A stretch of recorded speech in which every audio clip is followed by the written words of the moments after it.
Let's go ahead and start. I don't know, John got off work late, I know, so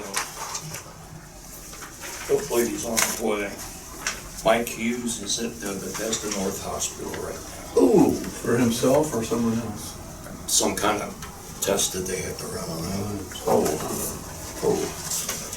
But we still have the majority of the committee. Agenda, call to order.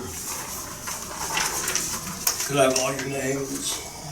Yes, could the committee identify themselves first? Al Rodby. Well, I'm gonna write that. Al Godby, Ken Wise. Ken Wise. And Mr. McEwen. I'm Ken Wise. Okay. Okay, I'm Jay Janis Jr., Sycamore Township resident. I'm Tom James, the Sycamore Township resident. Al Early, resident. Kathy Kugler, resident. Welcome. Warden resident. Are there other festival committee members, Mike? There's four. One of them is an alternate, who is John Estelle. Mike Hughes, he will be taking his place tonight because Mike is having a medical thing done out of Bethesda North Hospital at 7:30. So John is officially the alternate, Yes. and the alternate would be there in case one of the committee members could not Yeah. attend. Yes. Okay, so forgive me. John is an official committee member or an alternate? Yes, he was appointed by the trustees to be the alternate. Okay, so how many committee members are there then? Maybe I don't understand. Well, there's three on the committee, 3 on the committee, okay. and then the alternate. Okay.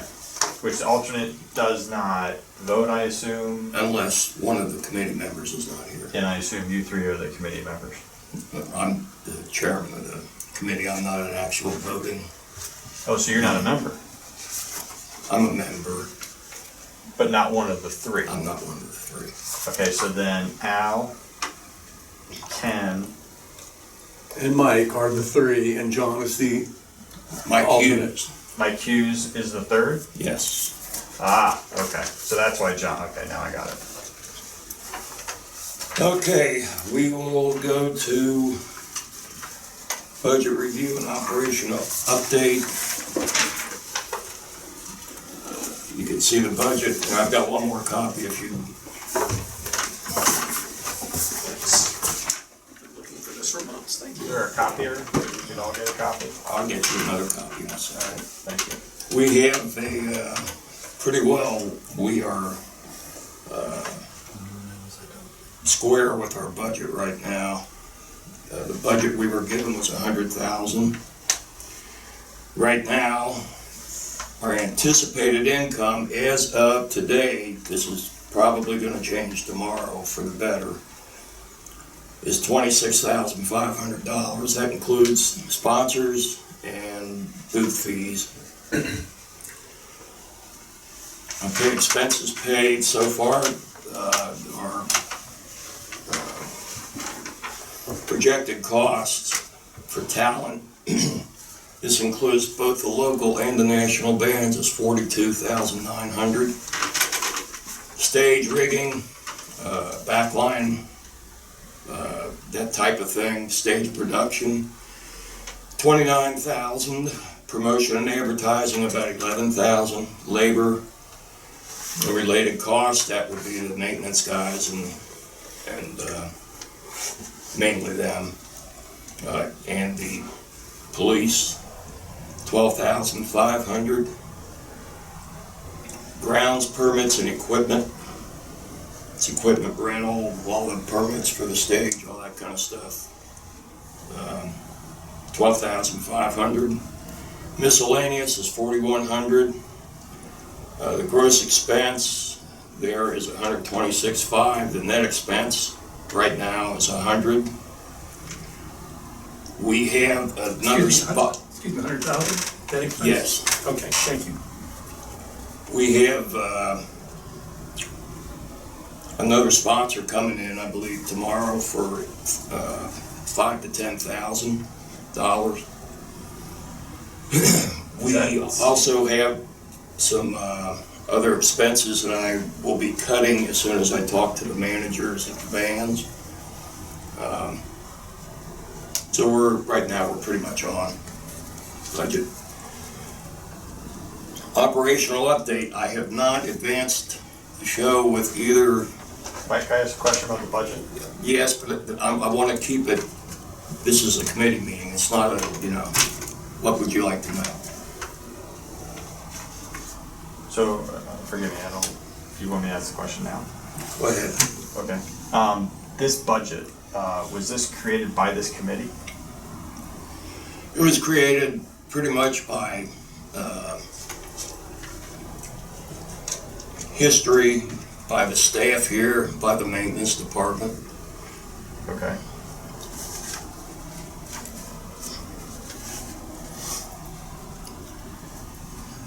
This committee basically approves and oversees what we do.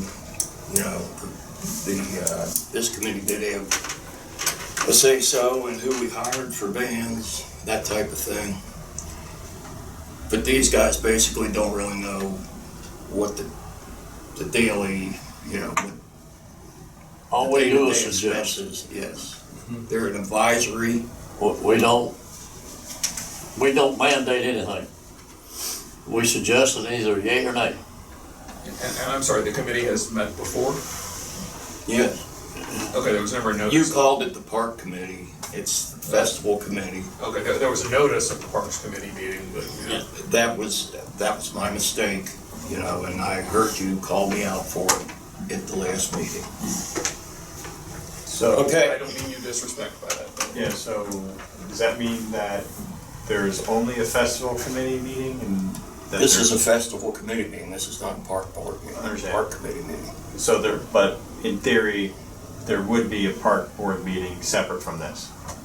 Yes. Okay. If it's needed. Okay.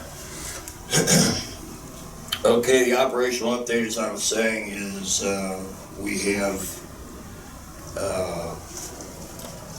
I've yet to advance with the two national bands, so that's when we'll decide when drivers are needed and all that kind of thing. We'll decide, we'll find out. They tell us that, okay, we're gonna need this amount of hotel rooms, but a lot of times that changes. And when they're coming in and how they're coming in. When they're coming in, how they're coming in. Planes and buses and. Now, both of them are playing, I think that the Fabulous Thunderbirds, I think are playing in Cleveland the night before. So I imagine they'll be driving. Great. That's 5 hours. Yeah. Yeah, that's not bad. By the time Jefferson, they get to the airport in Cleveland, the airport here, that's 3 hours. Jefferson Starship is playing in Albany, New York the night before. So I imagine they'll be flying.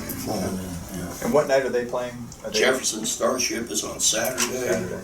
Fabulous Thunderbirds are on Friday.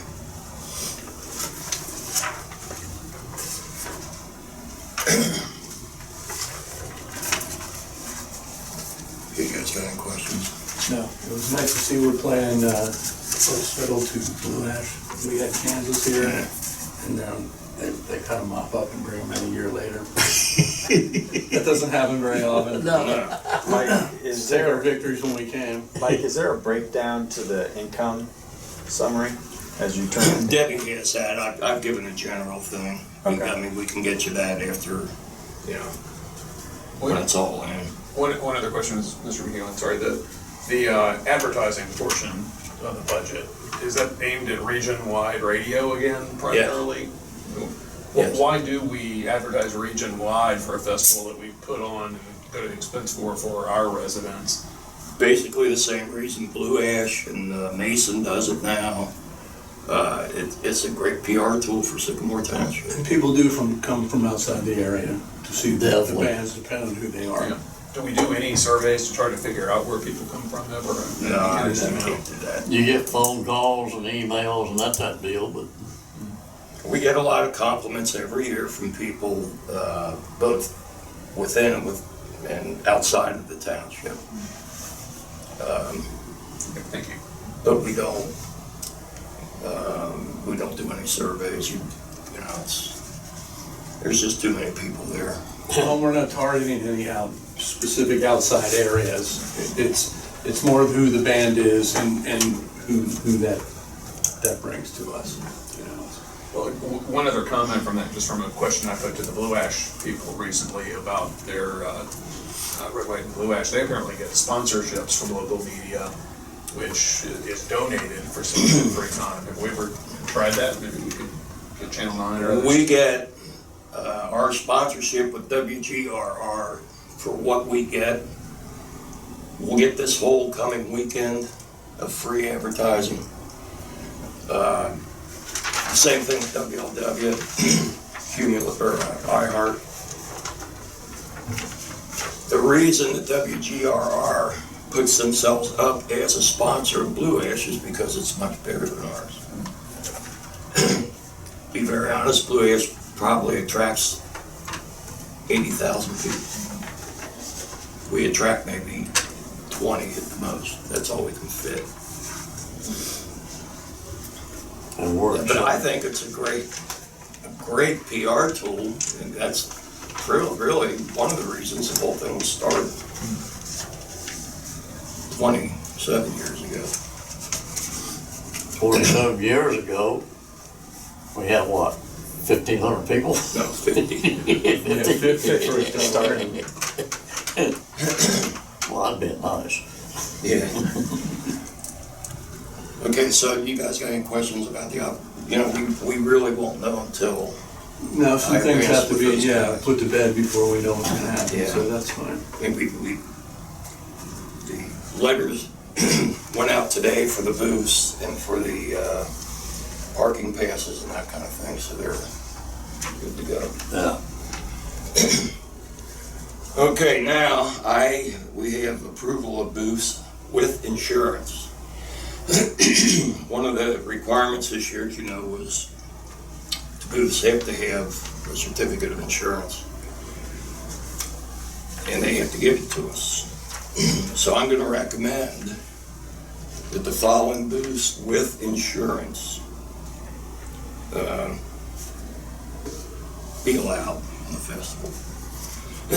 Italianette Pizza, Deer Park Deli, Dillonvale IGA, J&W Sandwich Shop, Maury's Ultimate Almonds, Tweedles, Mini Donuts, Pit to Plate Barbecue, Granny's Goodies on the Go, there's a good one, the Screaming Goat Food Truck, Boy Scout Troop 18, Boy Scout Troop 791, Arcade P Vending, Snowy Ice, the Sycamore Township Republican Club,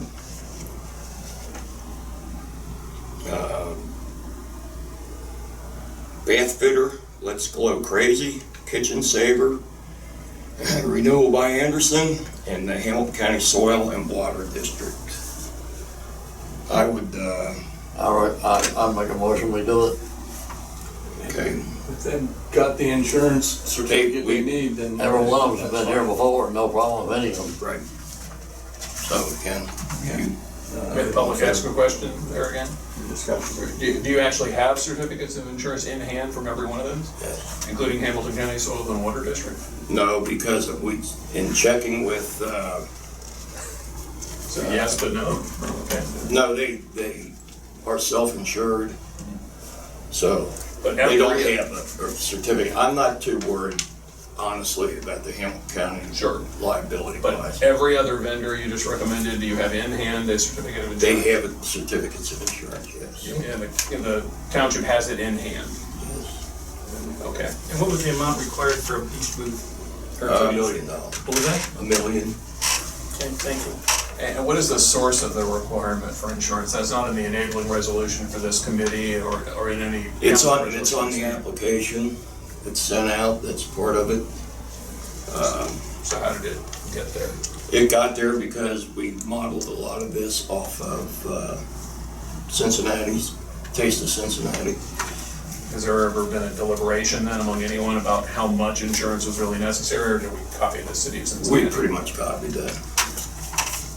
Is this the first year that they're required of all booths for approval are required to have a bond? Yeah, since everybody seems to be going by the letter of the law this year, we decided to do that. Okay, recommendations for booths without insurance. I would recommend that the following booths, which have not submitted insurance certificates, I would recommend that we recommend to the Board of Trustees that they be allowed to participate without insurance, which means if anything happens to them, they're on their own. They do what It doesn't come back on the township. The township will cover, its insurance will cover itself, but it will not cover them. That would be the Sycamore Township Civic Association and Butterfly Faces, which is the face painting. I don't know. I'll make a motion, we accept them. Second. Okay, aye. Aye. Okay, so that we will take to the, I'll take to the Board of Trustees tomorrow. May I ask one other question? And I appreciate the gesture and what you've just recommended to the trustees, but their resolution creating this committee gave you final approval over the selection. Do you need? For something like that, I want the approval of the Board of Trustees. I have a question. If there's a rain during the time when the major national bands are supposed to play, or the, what do you call it? The front band, I can't remember what you call it, the first band. How does that